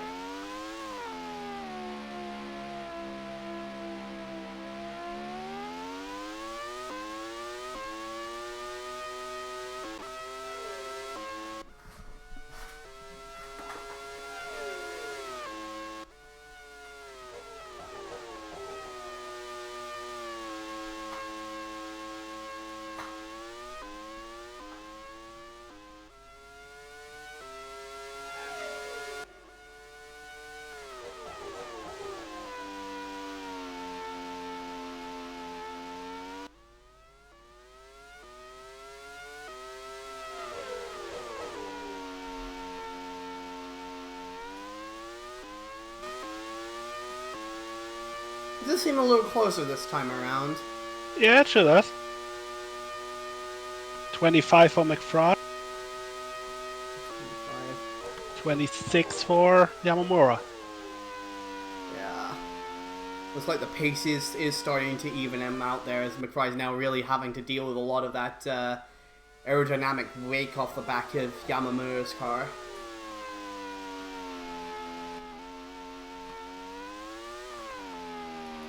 This proved a particular challenge for the rule set designers, trying to match the design of classic racing cars of the other series without creating the same aerodynamic issues, and it's a very difficult struggle on the technical side of things.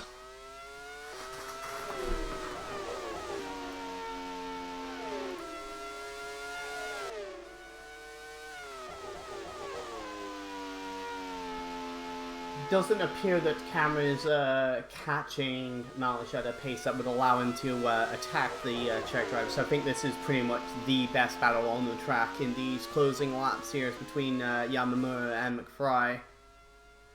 Fry again about 4 or 5 car lengths behind the Adriatica. Just don't see that he can carry enough pace through this final couple of corners to set up a move on the Japanese driver. Yeah, the best tactic seems to be trying to just stay in his mirrors, maybe unnerve him just that little bit. We've seen drivers go off the track before here. We have seen drivers log up big time, so as long as you have your opponent psyched out, anything should be possible in these last laps for McFry. In fact, it was actually Yamamura who was the quicker of these two on that previous lap, about a little over a tenth of a second.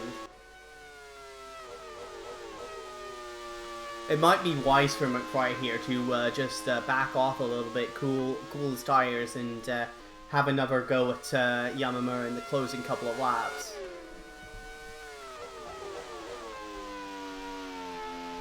Of course, attempting to talk a racing driver into taking it easy for a couple of laps when there's a position on the table right in front of them is always going to be a tough argument. But yeah.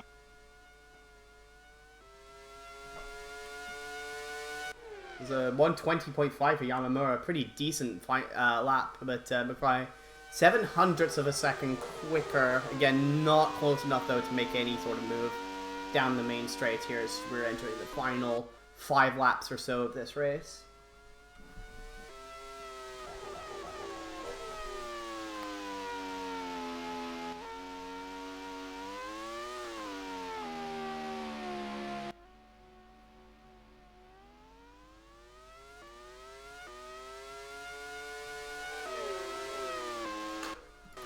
And we got... Oh my goodness, that is Klon out from 5th position! A transmission failure for the Bentley. Oh, that is an absolute heartbreaker for him. He'd driven fantastically in this race, but he'll at least be classified. But, I mean, that doesn't really mean too much at this point, but... Oh, that's a real shame for him. That's a big shame for Klon. He had a very good race, and that's... 60 points lost. Oh, and no. Speaking of mistakes, it's... Oh, McFry's got off. Is he gonna make it through? Oh! I think he's waiting for the holiday to come through. So Humbert Moyamuti had come through, and then McFly now rejoins the race. Still a bit fair margin over Sormos, but any hope of him taking 9th place is gone. Well, I mean, 8th place now that Lon has unfortunately retired.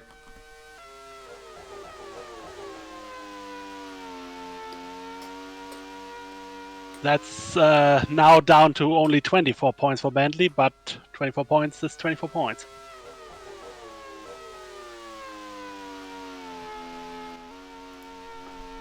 It's an awful lot more than his teammate Pierre Saint Laurent will be getting, which is absolutely 0. nothing.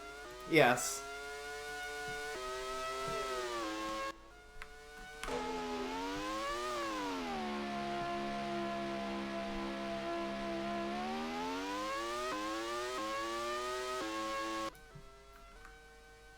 And of course, St. Laurent also having the risk of penalty points awarded by the stewards, but that remains to be seen.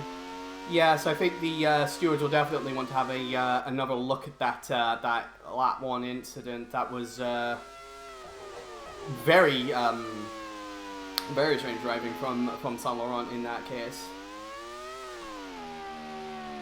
Don't know if he missed his braking point or perhaps he got contact from another car, but.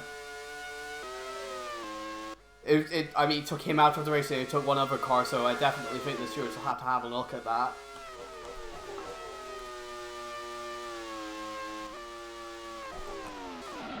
Oh my goodness, and Diego Rente is out with a transmission failure of his own! Oh my... Now everyone's dropping like flies at the end. At the start and the end, the most dangerous periods of the Mediterranean Grand Prix. Absolutely, and that has promoted Václav Malas into 5th position. Nathaniel Cameron now in 6th. 5th position, pretty much nearly 2 laps behind 4th. That's ARWS, baby. Malish does seem to, again, he's fending off the challenge of Cameron for that 5th position. We're actually seeing a potential battle here for 12th place in these final couple of laps. As seems that now Shinjo is caught up to Fu Wen. His final Watson is out of the race! With an engine issue, but he may just be safe as far as the top 10 is concerned. Yes, but what this does do is it will promote Humbert Moyamutier into a sensational podium position.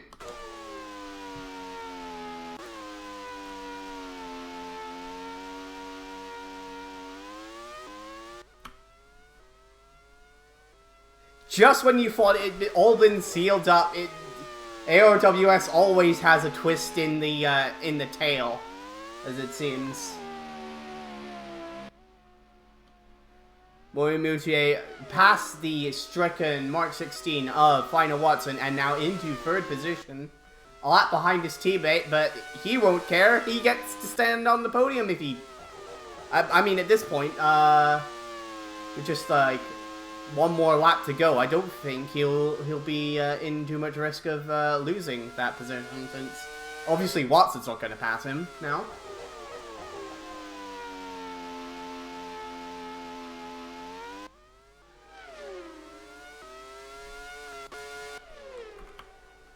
Meanwhile, back in the battle for 11th between Wen and Shinjo. Shinjo lining up the Yang Wang into Fangio hairpin and makes the move stick. Very professional job here. As making up for that earlier mistake where he fell off the track. Shinjo there taking a crucial couple of points from Mecha, especially considering the early reliability woes they are suffering with the second car of Malik Zidane.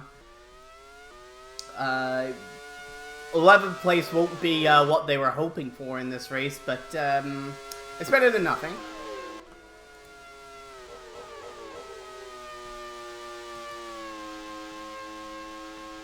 So now have only 11 cars running on this final lap of the race.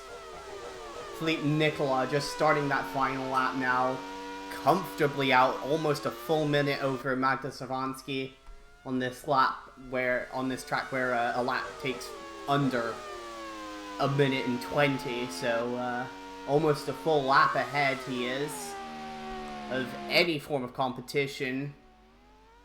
And with no cars in sight, in front or behind, he could basically cruise it to the finish from here.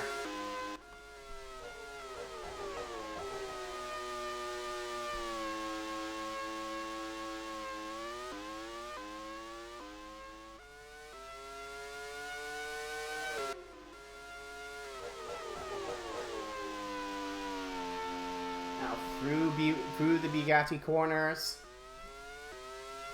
Around Monza. Oh, goodness! Gonna be... Oh, okay, maybe. Oh, he's off! He's off! I think he'll be okay, but no, that's a bit of an embarrassing finish to the race for him. That's what I'm talking about, concentration. Talk about showboating. It's a double podium for Holiday, though. Philip Nicolai wins his 12th Grand Prix, I think. Yeah. He wins at Jarama. And with the fastest lap, he'll get the full 70 on offer today as Alberto Cara comes through to finish in 10th position. Vaslav Malish with a brilliant 4th position. Best since his podium on debut. And the best result for checkmates since Simmons Plant last year, so that's a good result for them. Nathaniel Cameron brings it home in 5th position. Naoki Shinjo with that pass in the closing laps, he takes over 11th place from Fuwan. Humbert Moyamute with an incredible podium position. He will be absolutely delighted with that. Yamamura with their earlier issues finishing off in 6th position. A very solid 7th place for Martin McFry. Magda Cervansky in doesn't round off the podium. He takes home 2nd place. The only other car on the lead lap. Fantastic driving, though, from Nicola, even with that little hiccup on the final lap. Utterly dominant performance from him in this one.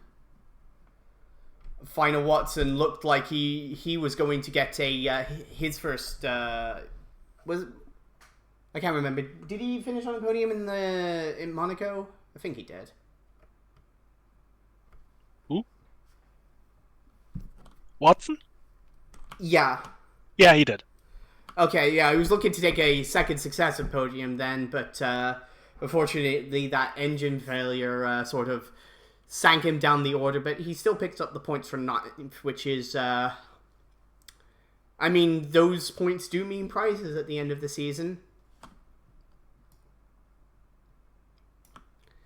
Diego Alvarez Torrente looked, and Klon, in fact, both looked like they would be taking home 5th place, but late transmission issues for the Bentley power plant there resulted in both cars dropping out of the race, unfortunately. Wilmington, bit of a disappointing race for him, only 15th. Ben Fleet, quite a solid performance for him. He finished before, of course, that engine failure, finishing 16th. Takuma Taki and Anya Voizu with much earlier engine failures in the race. Malik Zidane, again, that second mecha just cannot seem to finish a race. That's... Goodness, that's what? 7 DNS in the last 8 races for the second mecha? Whatever's going on with that car, they still haven't quite gotten to the bottom of it. Edvard Home with a suspension failure earlier in the race. Amy Gauthier, her Koenigsegg engine gave up very early on, as did Emma Kickert. Although, perhaps it was crying enough after she threw the car off the track earlier. Kremnitsky out with the early crash. Jancher, brake failure very early in the race. And, of course, Dagnall and Saint Laurent taken out in the lap 1 crash.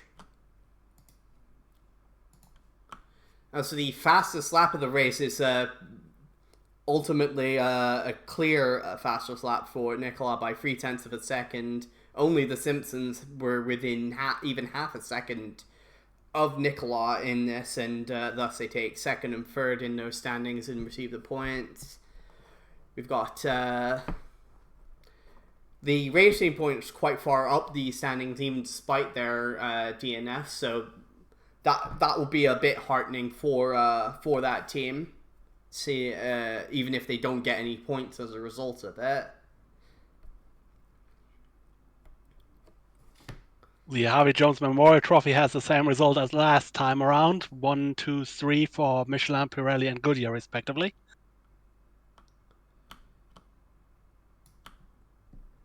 And yeah, I think that's more or less it for the Mediterranean Grand Prix.